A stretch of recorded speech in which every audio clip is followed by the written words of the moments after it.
ओम नमो नारायणाय. आपण ऐकत आहोत श्री नृसिंह सरस्वती स्वामी महाराजांच्या कथा.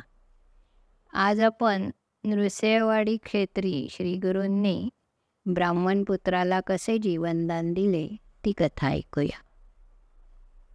श्री गुरु जरी गाणगापूरला गेले तरी या नृसिंहवाडीमध्ये गुप्त रूपाने राहतच होते. आजही आहेत ते तिथे. त्याचे उदाहरण म्हणजे ही कथा आहे. शिरोळ नावाच्या गावी गंगाधर नावाचा एक वेदरथ ब्राह्मण राहत होता. त्याची पत्नी पतिव्रता होती, शांत होती, सुशील होती. तिला मुले झाली की ती लगेच मरायची. अशी तिला 5 मुले झाली. अनेक देवांची आराधना केली, अनेक व्रत उपवास केले, पण पूर्वकर्म इतके मोठे होते की पुत्र जगतच नव्हता. तिने ब्राह्मणांना विचारले तेव्हा त्यांनी सांगितले, पूर्वजन्मी तू ब्रह्महत्या करून त्या ब्राह्मणाचे धन हडपले आहेस. तो पिशाच्च झाला आहे. तू त्याचे क्रियाकर्म केले नाहीस, फक्त त्याच्या धनाचा उपभोग घेतलास. त्यामुळे त्याचा उद्धार झाला नाही, तो पिशाच्च योनीत गेला. त्याचा उद्धार होण्यासाठी तू जर त्याचे अंत्येष्टी कर्म करशील आणि त्याचे घेतलेले 100 रुपये त्याच्या म्हणजे शौनक गोत्राच्या ब्राह्मणाला दान करशील, तेव्हा तुझी या कर्मातून मुक्ती होईल. त्यासाठी कृष्णातेरी पंचगंगा संगमावर 1 महिना राहून उपवास कर. पापविनाशी तीर्थावर स्नान करून औदुंबर वृक्षाला पाणी घालून श्रीगुरूंच्या पादुकांना अभिषेक कर. असे भक्तीने महिनाभर व्रत केलेस तर तुझी ब्रह्महत्येच्या पातकातून मुक्ती होईल. महिन्यानंतर त्या ब्राह्मणाच्या नावाने कर्म करून ब्राह्मणाला 100 रुपये दान कर. तेव्हा श्रीगुरू तुला तारतील. ते ऐकून ती स्त्री म्हणाली, मी मनोभावे महिनाभर उपवास पूजा करेन, पण 100 रुपये द्यायला माझ्याकडे आत्ता पैसे नाहीत. तेव्हा ब्राह्मण म्हणाले, ठीक आहे, तू मनोभावे सेवा कर. श्रीगुरूंचा औदुंबर तळी वास आहे. तुझ्या यथाशक्ती द्रव्य खर्च कर. श्रीगुरू तुझ्या पापांची नक्कीच निष्कृती करतील. ते ऐकून ती ब्राह्मण स्त्री आनंदाने पापविनाशी तीर्थावर आली. श्रीगुरूंची पूजा करून, प्रदक्षिणा करून उपवास करू लागली. असे 3 दिवस झाले तर स्वप्नात तिला एक ब्राह्मण 100 रुपये मागतो आहे. नाहीतर तुझे प्राण घेईन, तुझा वंश वाढू देणार नाही, असे म्हणून मारायला धावला असे दिसले. ते पाहून स्वप्नातच ती स्त्री भीतीने औदुंबराच्या आड लपली. तर तिला तिथे श्रीगुरू दिसले. ती त्यांच्या पाठीमागे लपली. तेव्हा श्रीगुरू त्या ब्राह्मण स्त्रीला अभय देऊन त्या ब्राह्मणाला म्हणाले, का त्या स्त्रीला मारतोस? ब्राह्मण म्हणाला, श्रीगुरू, मागच्या जन्मी हिने माझे धन लुटले, त्यासाठी मी माझा प्राण सोडला. आपण कृपाळू आहात, पक्षपात करू नका. ते ऐकून श्रीगुरू त्याच्यावर रागावून म्हणाले, माझ्या भक्ताला त्रास देतोस? तुला मी शिक्षा करेन. मी जे सांगतो ते तुझ्या हिताचे आहे, त्यामुळे तुला सद्गती मिळेल. पिशाच्य तत्वापासून तुझी मुक्ती होईल. ही ब्राह्मण स्त्री जे काही देईल ते घे. हे जर तुला मान्य नसेल तर इथून निघून जा. मी माझ्या भक्ताला राखेन. पुन्हा आलास तर मी तुला शिक्षा करेन. ते ऐकून ते पिशाच्य श्रीगुरूंना शरण आले. म्हणाले, माझा उद्धार करा. श्रीगुरू म्हणाले, 10व्या दिवशी ही ब्राह्मण स्त्री तुझे क्रियाकर्म करेल, त्यामुळे तुला गती मिळेल. असे म्हणून श्रीगुरूंनी त्या ब्राह्मण स्त्रीला सांगितले, जे तुझ्याकडे असेल त्याने त्या ब्राह्मणाच्या नावाने कर्म कर. त्याच्या नावाने अष्टतीर्थावर स्नान कर. 7 दिवस औदुंबराला अभिषेक कर. त्यामुळे तुझी ब्रह्महत्या दोषातून मुक्ती होईल. तुला पूर्णायुष्यी कन्यापुत्र होतील. त्यानंतर ती स्त्री भीतीने जागी झाली. श्रीगुरूंनी सांगितल्याप्रमाणे 10 दिवसांनी तिने आचरण केले आणि ब्रह्महत्या दोषातून तिची मुक्तता झाली. ब्राह्मणाला गती मिळाली. दुसऱ्या दिवशी तिच्या स्वप्नामध्ये प्रत्यक्ष श्रीगुरुनाथ आले आणि त्यांनी 2 नारळांनी तिची ओटी भरली. म्हणाले, आता पारणे कर, तुला वेदसंपन्न पुत्र होतील, काळजी करू नकोस. त्याप्रमाणे पारणे केल्यानंतर त्या ब्राह्मण स्त्रीला श्री गुरुकृपेने 2 मुलगे झाले. थोरल्या मुलाची मुंज केली आणि धाकट्या 3 वर्षाच्या मुलाचे ठेवलं कर्म म्हणजे शेंडी धरणे करायचे ठरवले.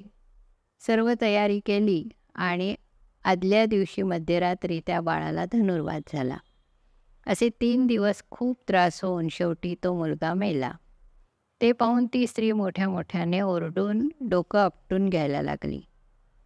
क्षणभर मूर्छित पडली. प्रेताला आलिंगन देऊन मायेने आक्रोश करू लागली. लोकांनी खूप समजावलं पण व्यर्थ.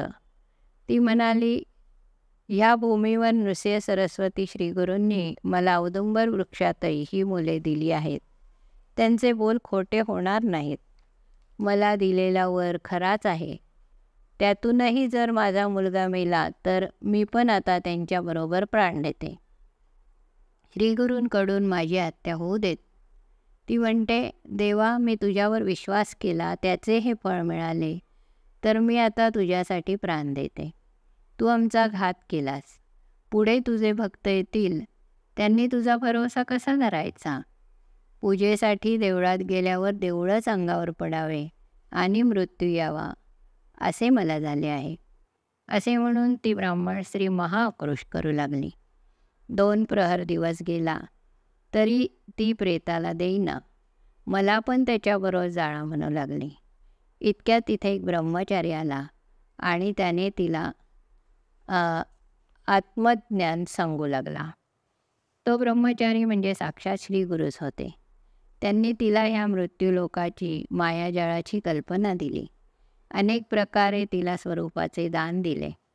ते ऐकून ती ब्राह्मणी म्हणाली, स्वामी, तुम्ही म्हणता हे सर्व खरं आहे. जर नशिबात असेल तेच होणार असेल तर मग श्रीहरीची भक्ती का करायची? आम्ही दैवहीन होतो म्हणून तर श्रीगुरूंचे पाय धरले. त्यांनी मला विश्वास दिला, अभय दिले. श्रीगुरू हे त्रैमूर्तींचे अवतार आहेत. मग त्यांचे वचन खोटे कसे झाले? असेच असेल तर मी आता प्राण देते, म्हणजे श्रीगुरूंची कीर्ती वाढू दे.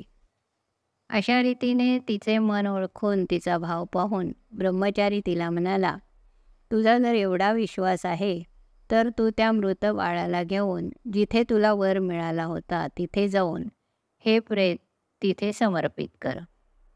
ते ऐकून कृष्णा पंचगंगा तीरावर औदुंबर वृक्षातही ती ब्राह्मण स्त्री मुलाचे प्रेत घेऊन गेली.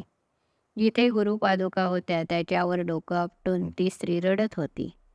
पादुका रक्ताने माखल्या. असे करता करता रात्र झाली. दुसरे ब्राह्मण संस्कारासाठी प्रेत मागू लागले. या अरण्यात कोणी मनुष्य नाही, इथे चोरांची पण भीती आहे, असे म्हणू लागले. पण ती प्रेत देईना. तेव्हा स्नान करून ते घरी निघून गेले. आज रात्रीतून प्रेताचा वास यायला लागेल, तेव्हा उद्या आपोआप ती देईल असा विचार करून सर्वजण तेथून निघून गेले. फक्त मुलाचे आई आणि वडीलच तिथे राहिले. 2 दिवस झोप नव्हती, त्यामुळे मध्यरात्री तिला झोप लागली. तर स्वप्नात तिने पाहिले, भस्म लावलेला, वाघाचे कातडे पांघरलेला, सर्वांगावर रुद्राक्षाच्या माळा असलेला, हातात त्रिशूळ कुबडी असलेला एक जटाधारी औदुंबराजवळ आला आणि म्हणाला, का शोक करतेस आणि अम्माला दोष देतेस? काय झालं तुझ्या मुलाला? असं म्हणून त्याने भस्म काढून प्रेताला सर्वांगावर लावले.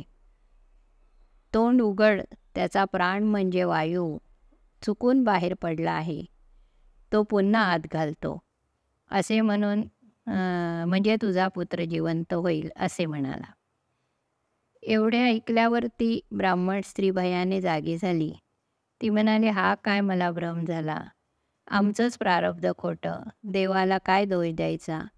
असा विचार करत असतानाच प्रेतामध्ये चेतना आली. त्या बाळाचं सर्वांग उष्ण झालं. तिला वाटलं प्रेतात भूत शिरलंय का काय, म्हणून तिने बाळाला उचलून खाली ठेवलं. तर बाळ उठून बसला आणि भूक लागली म्हणून रडत आईजवळ आला. तेव्हा मोठ्या प्रेमाने तिने त्या आपला स्तन त्याच्या तोंडात दिला. तेव्हा त्यात 32 धारांनी दूध आले. मग बाळाला कडेवर घेऊन ती पतीजवळ आली. पतीला जागा करून सर्व वृत्तांत सांगितला. मग त्यांनी दोघांनी औदुंबराला अभिषेक करून प्रदक्षिणा घालून साष्टांग नमन करून स्तुतिस्तोत्र म्हटलं. श्रीगुरूंची स्तुती केली, करुणा भाकली. सकाळी प्रेतसंस्कार करायला जेव्हा दुसरे ब्राह्मण आले तेव्हा जिवंत बाळाला बघून त्या सर्वांना आश्चर्य वाटलं. सर्वजण श्रीगुरूंना शरण गेले. श्रीगुरू गुप्तरूपाने आजही तिथे वास करतात आणि आपल्या भक्तांवर कृपा करतात. प्रसंगी सदेह दर्शनही देतात.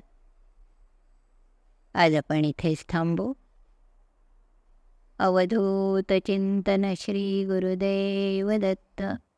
हरि ओम तत्सत.